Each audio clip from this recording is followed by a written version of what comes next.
Hello, everyone, and thank you for joining us today. Welcome to BuzzBack's latest webinar, Talking Shop, Immersion into Hearts and Minds.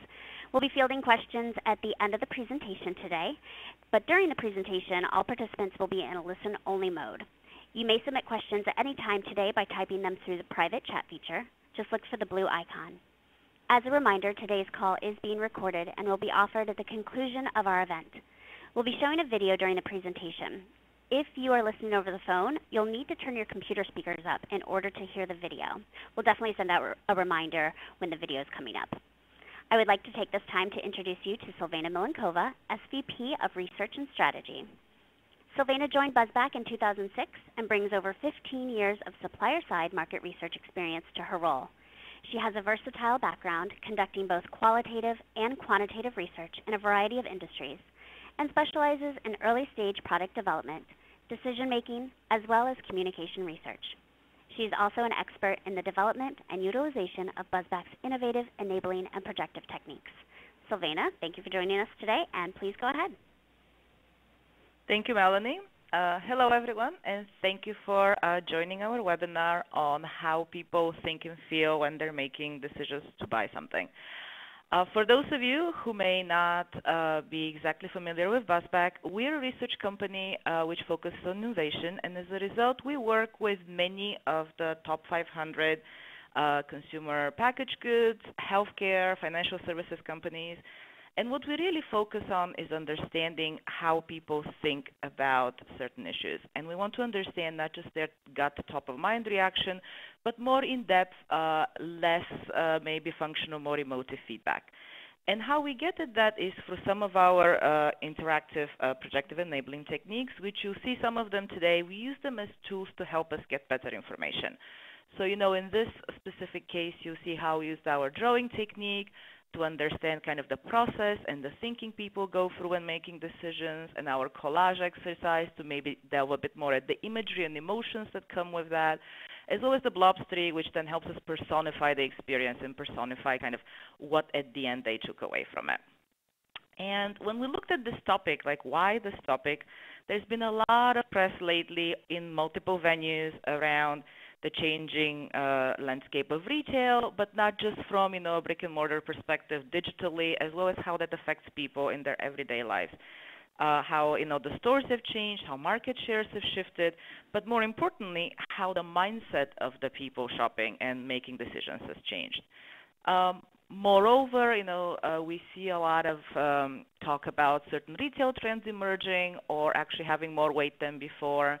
And for those of you who participate in our Gen Z research, know that we partnered with Safe Popcorn's Brand Reserve, and their work on trends also now has a follow-up on the retail space, where they're talking extensively about the switch of brick and mortar going digital and digital going brick and mortar. Multiple examples of this here, just a few of them. I'm sure you're all familiar with the fact that Birchbox and Warby Parker now have actual stores, so they've taken off their digital online model and actually made it in a physical location. Rent the Runway has actually done that, but also moved into the super personalized shopping experience to be better aligned with what their customers' needs are. And Amazon just recently, announced the Whole Foods acquisition, but also they have taken their digital model and actually opened stores where people can go and pick up and integrate Atlanta digital and the retail spaces together. And as this is all happening, there's also a lot of talk about the changing consumer, the changing shopper, and this whole article and research that Harvard Business Review has on this connected spender, as they're calling them.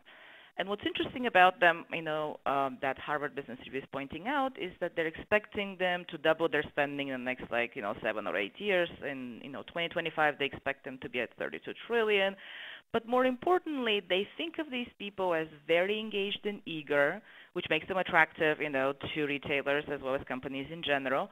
But they're also very demanding and want to have all their expectations satisfied in the way they're expecting to.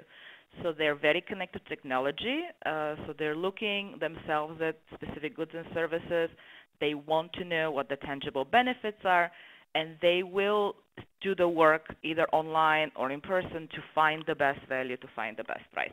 So this kind of very connected, very educated, very plugged-in spender is kind of what Harvard Business Review is talking about.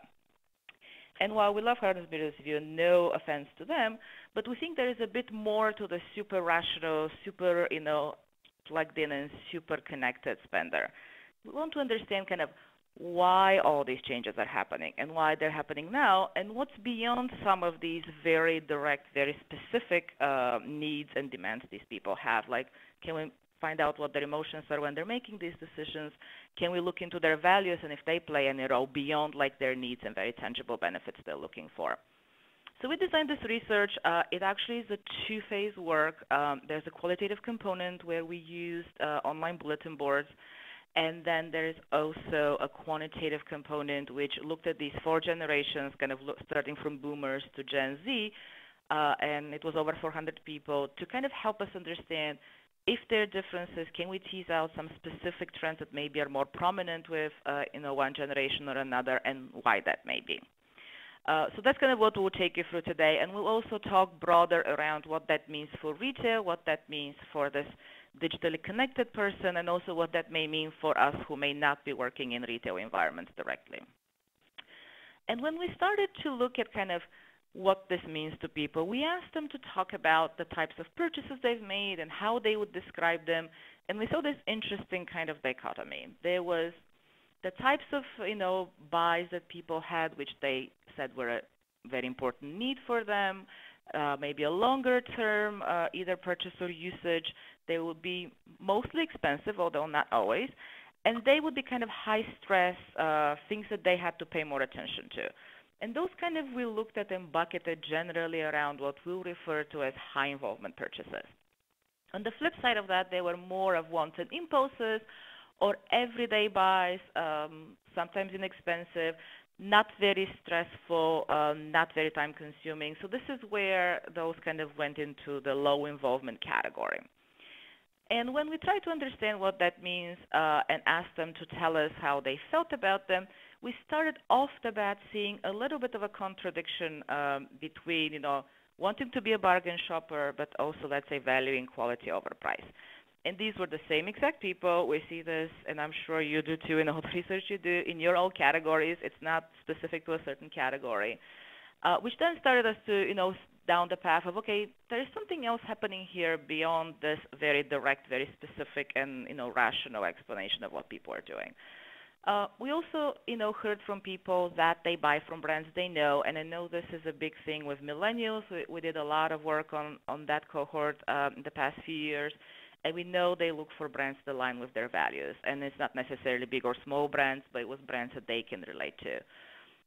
We also see, again here, that people talk about preferring little luxuries versus one big, massive, super expensive purchase, which also is something we saw in our premium work of how people were thinking of what premium means to them and what are some of the cues that signify and convey, premium for them.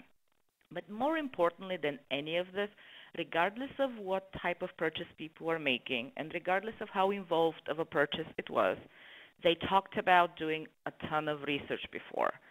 So even before they decided that they were going to buy or what exactly they were going to buy, they would go and almost zealously research every single component of what's out there and comparison shop. And this is kind of how, we looked at the research in a number of ways. So they were the people who were looking for the best value, and they would invest significant amount of time on, doing research for whatever it may be that they buy. There were a lot of people, almost everybody, saying that they immediately would turn to online sources and price compare, like Amazon and Google. And then there was also this idea of list making. The list making was a little bit more relevant for what they were in the bucket of the low involvement purchases. So things that they didn't want to forget, things they didn't want to deviate from. But overall, regardless of what they were buying or thinking of buying, I should say, they talked about this extensive amount of research and preparation they do before they even, decide what they'll do with it. So as we were looking at that, we wanted to see kind of how they feel throughout, this process of gathering this information. And we were expecting, a lot of direct feedback on how methodically they go through. For the most part, when they try to line up for us the process, That was correct, except in the beginning where we saw this kind of remnants of stress and doubt. I feel like I need to find the best deal. I'm not quite sure. I'm going to all these venues and trying to do the best I can. Later down the line, the emotions turned more positive around, being motivated and excited. There was some talk of occasional guilt if they were to make an impulse buy, but generally speaking, we heard kind of more of a, streamlined process, except for this idea of some stress and doubt in the beginning.